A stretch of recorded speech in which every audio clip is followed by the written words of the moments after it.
படுக்கையறையில் கட்டிலில் தூங்கிக் கொண்டிருந்த உமாவையே பார்த்து கொண்டிருந்தான் ரவி. திறந்திருந்த சன்னல் வழியே நிலவின் ஒளிக்கதிர்கள் கட்டில் பூராவும் நன்கு படிந்திருந்ததால் உமாவின் பூரித்து ததும்பும் இளமை நன்றாக தெரிந்தது.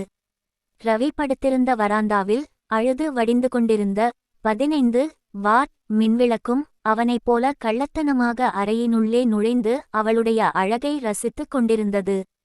கிருஷ்ணாபுர கோவில் ரதி சிற்பம் போல் கடைந்தெடுத்த உடற்கட்டு, சற்றே உயர்ந்து பறந்து ஒளிவீசும் நெற்றியின் மேல் ஒரு கேசச் சுருள். மெதுவா மெதுவா தொடலாமா என்று பாடியவாறு தொட்டு விளையாடி கொண்டிருந்தது.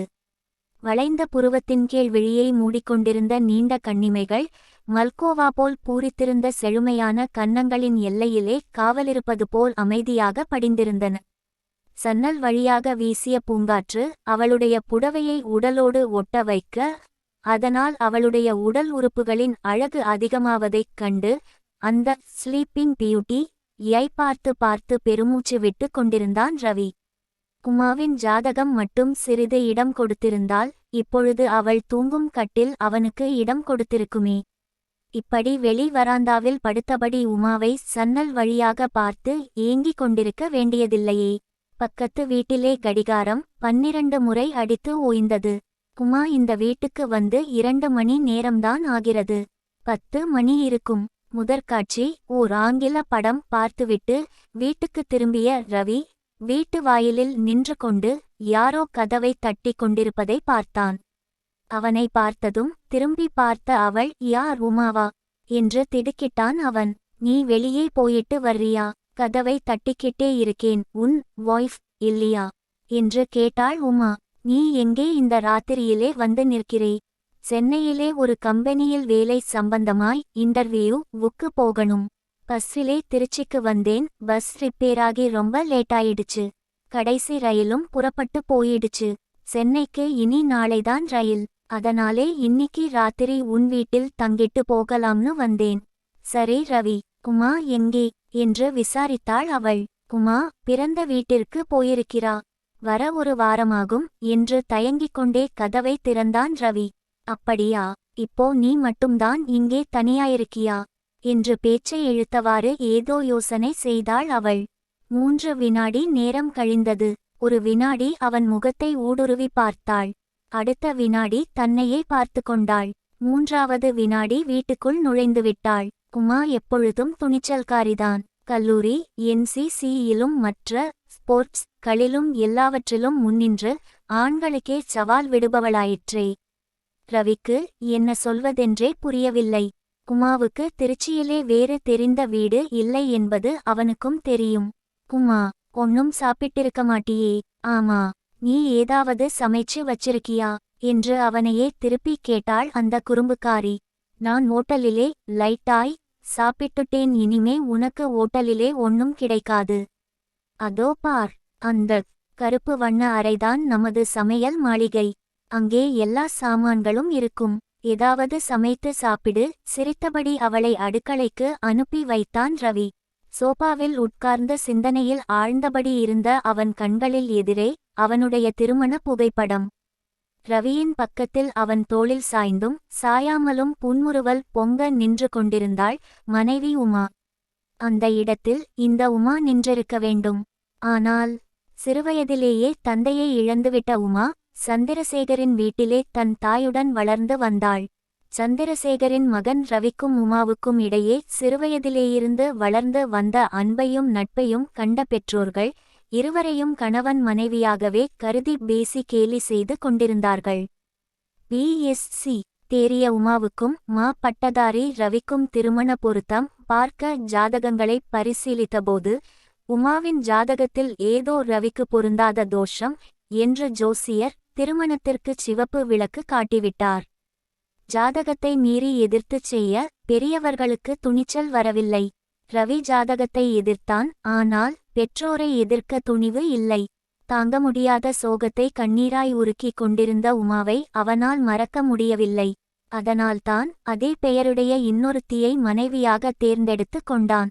என்ன ரவி, தூக்கமா என்ற உமாவின் குரல் கடந்த கால நினைவுகளில் மூழ்கியிருந்த ரவியை மீண்டும் நினைவுலகத்திற்கு இழுத்து வந்தது. எதிரே ஒரு தட்டில் நெய் வாசனை மணக்க சுடச் சுட சப்பாத்தி. அந்த சப்பாத்தியிருந்து ஆவி மட்டுமா வந்தது? எத்தனையோ கடந்த கால நினைவுகள், நிகழ்ச்சிகள், எண்ணங்கள். உமா, எனக்கு சப்பாத்தி ரொம்ப பிடிக்குங்கிறதே இன்னும் நினைவு வச்சுக்கிட்டிருக்கியே என்ற ரவியின் குரல் தழுதழுத்து கசிந்தது. உன்னை பற்றிய எதையுமே நான் மறந்திடலே ரவி. நீதான் என்னை மறந்திருப்பே. ஆனா நீ அப்படி மறக்கத்தான் வேணும். கட்டிய மனைவியை விட்டுட்டு இன்னொருத்தியை நீ கனவிலும் நினைக்க மாட்டே, எனக்கு தெரியும். நீ எவ்வளவு ஜென்டில்மேன். உமா ரொம்ப கொடுத்து வச்சவள் என்று சாதாரணமாக பேசுவது போல் பேச முயன்றாள்.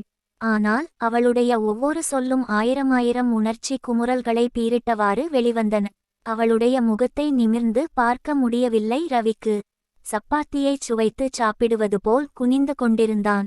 ஏன் உமா, அத்தை உனக்காக பார்த்த வரன்களை எல்லாம் வேண்டாம்னு சொல்லிட்டியாமே.